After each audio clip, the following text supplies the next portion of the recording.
Hello दोस्तों, आप सभी लोगों का एक बार फिर से हमारे YouTube channel massive skill mechanical में स्वागत है। आज के इस वीडियो में मैं आप सभी लोगों को एनएमडीसी का मॉडल पेपर डिस्कस करूंगा, जो कि जिसमें हम important 25 important refrigeration and air conditioning के ऑब्जेक्टिव क्वेश्चन को लेंगे, जो कि हमने मॉडल पेपर की तरह रेडी किया है। तो चलिए बिना किसी देरी के शुरू करते हैं। और हाँ, अगर आपको इस पूरे वीडियो का पीडीएफ चाहिए तो आप उसके लिए हमारे टेलीग्राम ग्रुप को ज्वाइन कर सकते हैं। तो चलिए बिना किसी देरी के शुरू करते हैं।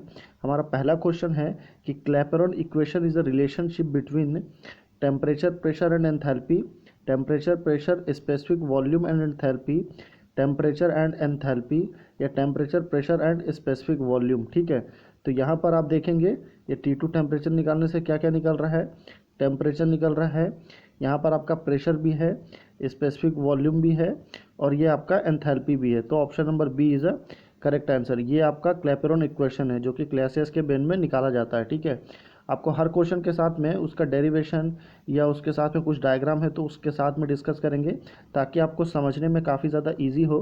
क्योंकि मेरा पर्पज़ आपको आपके क्वेश्चन को बिल्कुल इजीली आपके माइंड में सेट करना है। ठीक है, उसे रटना की ज़रूरत ना पड़े आपको, मुझे ऐसा आपको तैयार करना है। ठीक है, तो नेक्स्ट क्वेश्चन में चलते हैं। क्वेश्चन नंबर सेकंड है कि क्लैपेरॉन इक्वेशन से ये क्वेश्चन है, ये भी है कि Clapeyron equation is applicable for region. कौन से रीजन में अब ये अप्लीकेबल होता है? तो रीजन कितना होता है? 3 रीजन होता है, लिक्विड, वेपर और गैस। ठीक है, तो यहाँ पे ट्रिपल पॉइंट होता है, क्रिटिकल पॉइंट होता है। तो यहाँ बताना है saturation point of vapour, saturation point of liquid, sublimation temperature या ट्रिपल पॉइंट। तो क्लैपेरॉन इक्वेशन जो है वो कहाँ पर है? इस जोन में। ठीक है, तो ये जोन कौन सा है? ये जोन जो है वो वेपर का जोन है। ठीक है, तो वेपर किसका है? Sublimation pressure of point of saturation point of vapour, यानी कि option number A is the correct answer. ये इसका कर्व है, आप चाहिए तो इसका स्क्रीनशॉट भी ले सकते हैं। चलिए अगले क्वेश्चन में चलते हैं। क्वेश्चन नंबर 3 काफ़ी ज़्यादा सिंपल है कि इन एसआई यूनिट में 1 टन का मतलब कितना होता है? 1 टन, ये सीधा सीधा डायरेक्ट क्वेश्चन आ जाता है। -210 किलो जूल पर मिनट, 21 किलो जूल पर मिनट, 420 किलो जूल पर मिनट या 840 किलो जूल पर मिनट। तो इसका राइट आंसर होगा ऑप्शन नंबर ए। इसमें माइनस नहीं है, ये प्लस में है। ठीक है, लिखने में मिसप्रिंट है, प्लस में है। 210 किलो जूल पर minute is a 1 ton of refrigeration. Okay, अगले क्वेश्चन में चलते हैं। काफ़ी ज़्यादा सिंपल क्वेश्चन है, इसको ध्यान से देखते हैं कि the vapour compression refrigeration employ the following cycle. जो वेपर कंप्रेशन रेफ्रिजरेशन सिस्टम होता है, ये पूरा सिस्टम है।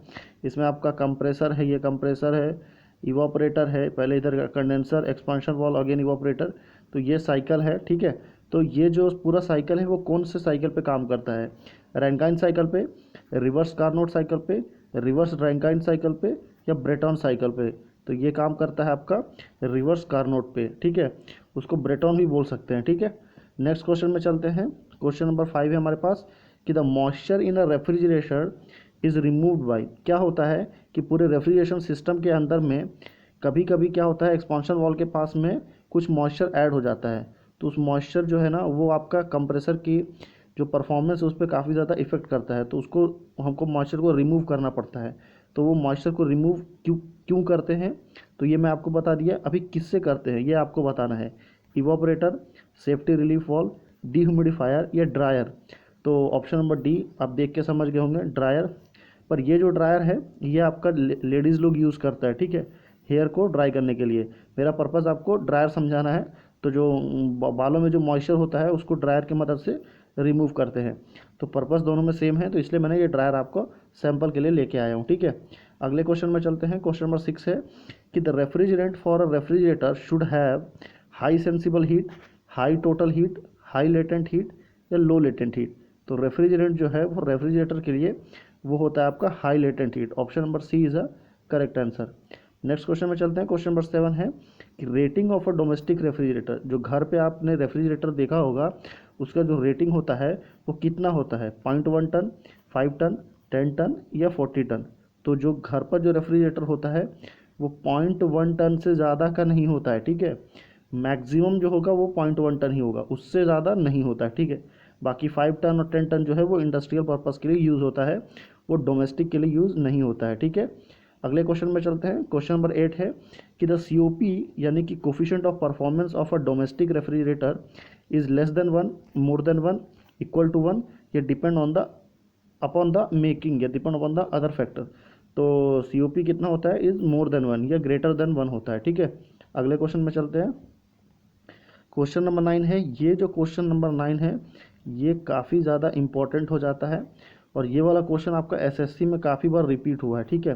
तो ध्यान से देखते हैं कि the domestic refrigerator use following type, ठीक है, TYP टाइप ऑफ कंप्रेसर। जो डोमेस्टिक रेफ्रिजरेटर होता है, जो घरों में रेफ्रिजरेटर, उस पर कौन सा कंप्रेसर यूज़ होता है, centrifugal, axial, miniature sealed unit या पिस्टन टाइप रेसिप्रोकेटिंग। तो आमतौर पर लोग गलती क्या कर देते हैं, सेंट्रीफ्यूगल लगा देते हैं। सेंट्रीफ्यूगल यानी कि गोल वाला इम्पेलर जिसमें लगा होता है, तो उस टाइप का कंप्रेसर जो है वो घर में यूज़ नहीं होता है। घर में जो यूज़ होता है वो होता है पिस्टन टाइप रेसिप्रोकेटिंग। और ये पिस्टन टाइप रेसिप्रोकेटिंग का डायग्राम है। पिस्टन टाइप रेसिप्रोकेटिंग कुछ इस तरह का दिखता है।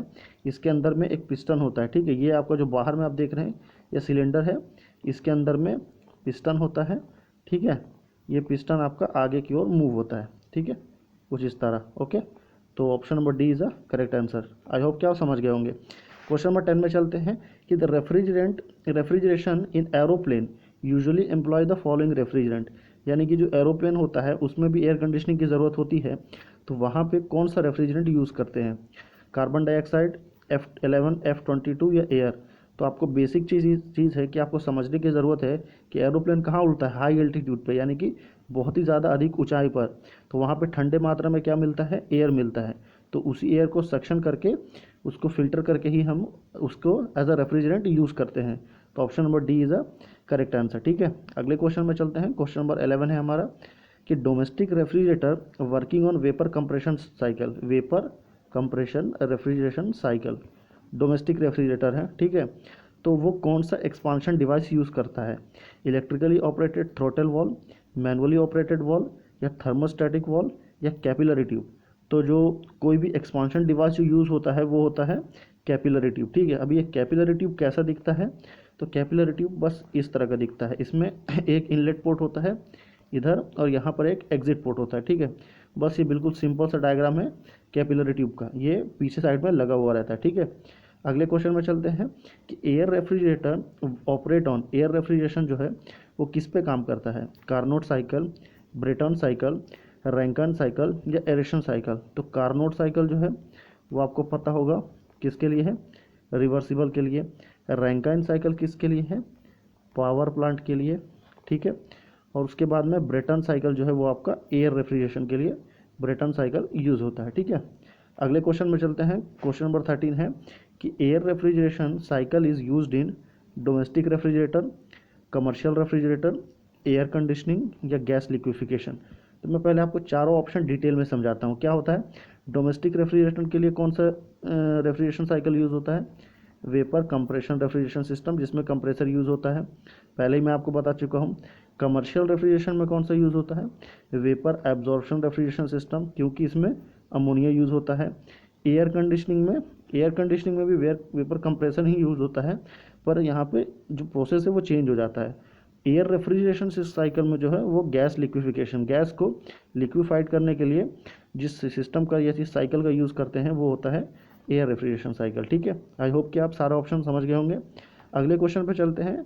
क्वेश्चन नंबर 14 है कि the vapour pressure of a refrigerant should be. ये जो आपका साइकिल है, ठीक है, इस साइकिल के अंदर में जो वेपर होता है ना किसी भी फॉर्म में, उसका एक प्रेशर होता है, ठीक है। तो वो प्रेशर क्या होगा, लोअर देन एटमॉस्फेरिक होगा, हाइयर देन एटमॉस्फेरिक होगा या इक्वल टू एटमॉस्फेरिक होगा, या कुड बी एनीथिंग। तो वेपर का प्रेशर क्या होगा, जब वेपर का प्रेशर लाइन के अंदर में एटमॉस्फेयर से ज़्यादा होगा तभी तो वो फ्लो होगा ना, तभी तो फ्लो होगा। आउटर से रेजिस्टेंस इसका ज़्यादा रहेगा तभी ये अंदर की तरफ फ्लो होगा। अगर इसका रेजिस्टेंस कम हो जाएगा तो वो फ्लो ही नहीं हो पाएगा, ठीक है। तो इसके लिए option number B is a correct answer, ठीक है। नेक्स्ट क्वेश्चन में चलते हैं। क्वेश्चन नंबर 15, ये भी क्वेश्चन काफ़ी ज़्यादा इंपॉर्टेंट है, ठीक है। आप इसको ध्यान से देख लीजिए, चाहिए तो इसको आप नोट भी कर सकते हैं अपने नोटबुक में। क्वेश्चन क्या है कि द बैंक मतलब पीछे साइड, तो bank of tubes at a back of domestic refrigerator. आपने घर पे जो रेफ्रिजरेटर देखा होगा उसके पीछे में ट्यूब लगा रहता है, ठीक है, कुछ इस तरह का। ये आपका ये ट्यूब है, वो ट्यूब क्या होता है, condenser tube, evaporator tube, refrigerant cooling tube या कैपिलरी ट्यूब। तो आमतौर पे बहुत से लोग कैपिलरी ट्यूब लगा देते हैं, पर ये इसका सही आंसर नहीं है। जो पीछे साइड जो ट्यूब होता है वो होता है कंडेंसर ट्यूब, ठीक है। यहाँ से हीट रिजेक्ट होता है, कंडेंसर क्या काम करता है, कंडेंसर हमारे हीट को रिजेक्ट कर देता है, ठीक है। क्वेश्चन नंबर 16 में चलते हैं कि the higher temperature in vapour compression refrigeration system किस में होता है higher temperature, receiver, compressor discharge, evaporator या कंडेंसर डिस्चार्ज। तो ये आपका कंप्रेसर का यूनिट है। कंप्रेसर से जब कंडेंसर में जाता है तो उस समय टेम्परेचर क्या रहता है, सबसे ज़्यादा हाई रहता है, क्योंकि कंप्रेसर जो है वो काफ़ी ज़्यादा प्रेशर के साथ में उसको जो आपका रेफ्रिजरेंट रहता है उसको डिलीवर करता है, तो इसलिए कंप्रेसर डिस्चार्ज पॉइंट पे जो टेम्परेचर है वो हाई रहता है, ठीक है। अगले क्वेश्चन में चलते हैं।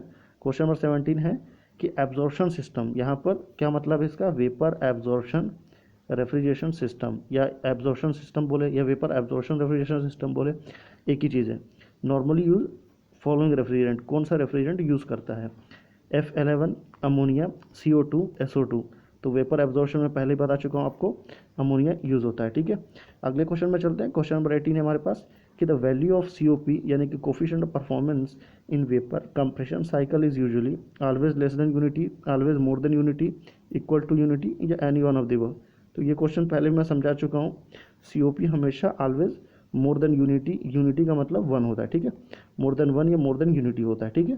क्वेश्चन नंबर 19 में चलते हैं। ये भी काफ़ी सिंपल क्वेश्चन है कि in a refrigeration system heat absorb in comparison to heat rejected is more less same या मोर और लेस। इस क्वेश्चन को ध्यान से समझिए। इस क्वेश्चन में क्या बोल रहा है, किसी भी रेफ्रिजरेशन सिस्टम में हीट है ना वो एब्जॉर्ब जो होती है वो हीट रिजेक्शन से क्या होती है, हीट जो हम एब्जॉर्ब करता है रेफ्रिजरेशन सिस्टम वो कम हीट एब्जॉर्ब करता है और ज़्यादा हीट रिजेक्ट करता है, ठीक है।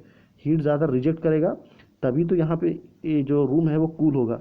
फॉर एग्जांपल के लिए मैं आपको बता दूं, जैसे कि ये एक रूम है, ठीक है, एक रूम है, यहाँ पर आपने एसी लगा दिया, ठीक है। अब ये एसी काम क्या करेगा, बाहर से एयर को सक करेगा तभी तो वो कूलिंग इफेक्ट देगा ना, बाहर से एयर सक करेगा, उसके बाद में यहाँ से एक जो हॉट गैसेस है उसको लेकर के वो बाहर फेंक देगा, ठीक है। अभी आप सोचिए कि यहाँ से जितना वो एयर लेगा, ज़्यादा एयर ले ले, ये कम फेंके तो क्या होगा, ये एरिया गर्म हो जाएगा। तो इसको कूल करने के लिए क्या करता है, यहाँ पे कम सक्शन करता है और यहाँ पे डिलीवरी जो है, डिस्चार्ज जो है, हीट रिजेक्शन जो है वो ज़्यादा कर देता है। तो रिजेक्शन ज़्यादा करने से क्या होगा, हमारा कूलिंग इफेक्ट मिलता है, ठीक है। आई होप कि यू कैन अंडरस्टैंड। अगले क्वेश्चन में चलते हैं। क्वेश्चन नंबर 20 है कि condensing temperature in a refrigeration is the temperature of cooling medium, of freezing medium, of evaporator eight which refrigerating gas become liquid. तो कंडेंसिंग टेम्परेचर कौन सा टेम्परेचर है, वो टेम्परेचर जिस पर रेफ्रिजरेंट जो है लिक्विड बन जाता है, ठीक है। अगले क्वेश्चन में चलते हैं। क्वेश्चन नंबर 21 है, काफ़ी सिंपल है कि formation of frost on evaporator in refrigerator. Frost क्या होता है, फ्रॉस्ट मतलब होता है एक आइस का क्यूब्स होता है, ठीक है, इस तरह का क्यूब्स होता है जो कि आपकी किसी भी बॉडी के शेल पे लगा रहता है, ठीक है। वो ये यहाँ पे जो देख रहे हैं आप वही चीज़ है। Result in loss of heat due to poor heat transfer, increase heat transfer is immaterial, it can be avoided by proper design. तो formation of frost on evaporator in refrigerator जो है वो result in loss of heat due to poor heat transfer होगा, ठीक है। Question number 22 पे आते हैं कि in flooded evaporator refrigerant an accumulator at suction of compressor is used to collect liquid refrigerant and prevent it from going to compressor। तो option number A is a correct answer है, क्योंकि आप diagram देख के ही समझ गए होंगे, ये कंप्रेसर है, ये एक्यूमुलेटर है। तो क्या बोल रहा है, कलेक्ट लिक्विड रेफ्रिजरेंट, ये रेफ्रिजरेंट को कलेक्ट करता है and prevent it from going to compressor, यह कंप्रेसर में डायरेक्ट जाने से रोकता है, ठीक है, ओके। अगले क्वेश्चन में चलते हैं। क्वेश्चन नंबर 23 है कि at lower temperature and pressure the latent heat of vaporisation of refrigerant क्या होगा, वो होगा increase. Option number B is a correct answer. Question number 24 पे आते हैं कि highest pressure encountered in a refrigeration system should be critical pressure of refrigerant, much below critical pressure, much above critical pressure या near critical pressure. तो highest pressure जो होता है refrigeration system में वो कितना होता है, तो वो आपका जो है 10 के आसपास रहता है, पर जो क्रिटिकल प्रेशर है वो कितना है, 210 है। तो आपका राइट आंसर क्या होगा, much below critical pressure. Last question में चलते हैं। क्वेश्चन नंबर 25 है कि in a refrigeration cycle the flow of refrigerant is controlled by, मतलब जो रेफ्रिजरेंट जो फ्लो हो रहा है वो किससे कंट्रोल करते हैं, कंप्रेसर से, कंडेंसर से, इवापोरेटर से या एक्सपांशन वाल्व से। तो ऑप्शन नंबर डी होगा, expansion valve is the correct answer. अभी डायग्राम से समझते हैं। एक्सपांशन वाल्व कहाँ पर है, यहाँ पर।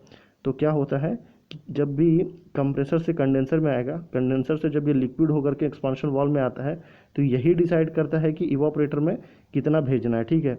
ये ज़्यादा भेजेगा तो इवापोरेटर का कूलिंग इफेक्ट जो होता है, इवापोरेटर का जो रिजेक्शन यूनिट है वो काम करना बंद कर देता है, क्योंकि बहुत सारा रेफ्रिजरेंट एक बार में पहुंच जाता है, इसलिए एक्सपांशन डिवाइस ही डिसाइड करता है, ठीक है।